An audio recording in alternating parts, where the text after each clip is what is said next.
Because the next day God wrapped his hands around Chicken Hill and wrung his last bit of justice out of that wretched place.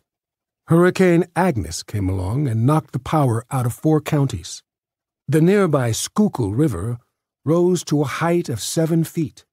To hear the old black women of Chicken Hill tell it, white folks was jumping off their rooftops in Pottstown like they was on the Titanic. All those fancy homes down there were swept away like dust.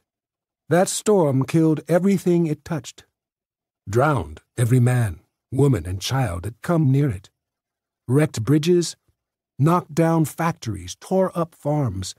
That thing caused millions in damages. Millions and millions. That's white folks' language. Millions and millions. Well, for us colored folks on the hill, it was just another day of dodging the white man's evil. As for the old Jew and his kind that was on this hill, they got all their time back from them that stole everything from 'em. And the Jew lady they wronged, Miss Shona, she got her justice too.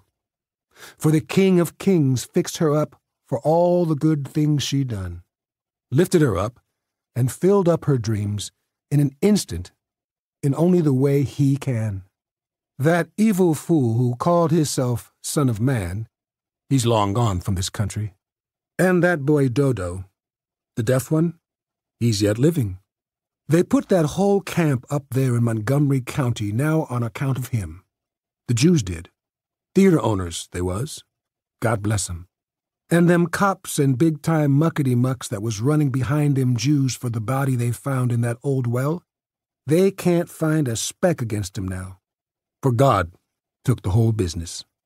The water well, the reservoir, the dairy, the skeleton, and every itty-bitty thing they could have used against them Jews, and washed it clear into the Manatawny Creek.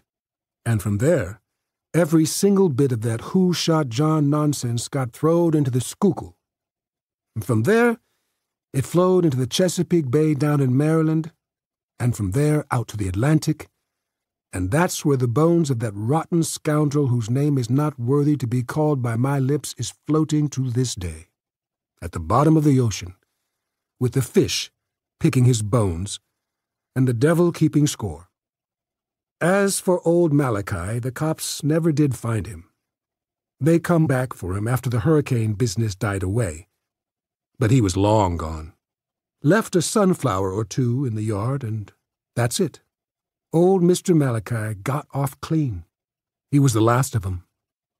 The last of the Jews round here. That fellow was a wizard. He was something.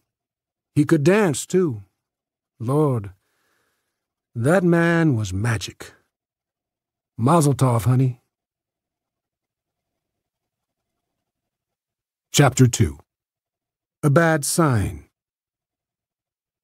47 years before construction workers discovered the skeleton in the old farmer's well on Chicken Hill, a Jewish theater manager in Pottstown, Pennsylvania, named Moshe Ludlow, had a vision about Moses.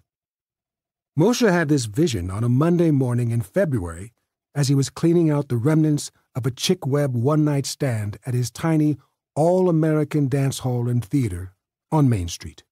Webb and his roaring 12-piece band was the greatest musical event Moshe had ever witnessed in his life, except for the weekend he managed to lure Mickey Katz, the brilliant but temperamental Yiddish genius of klezmer music, out of Cleveland to play a full weekend of family fun and Yiddish frolic at Moshe's All-American Dance Hall and Theater 2 months before. Now, that was something. Katz, the kid wizard of clarinet, and his newly formed 7-piece ensemble braved a furious December snowstorm that dropped 14 inches in the eastern Pennsylvania mountains to make it to the gig. And thanks to blessed God, they had.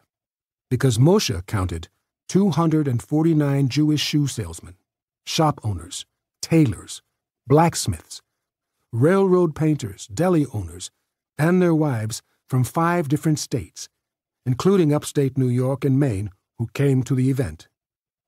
There were even 4 couples from Tennessee who drove through the Blue Ridge Mountains for 3 days, eating cheese and eggs, unable to keep kosher on the Sabbath, just to be with their fellow Yids. And right before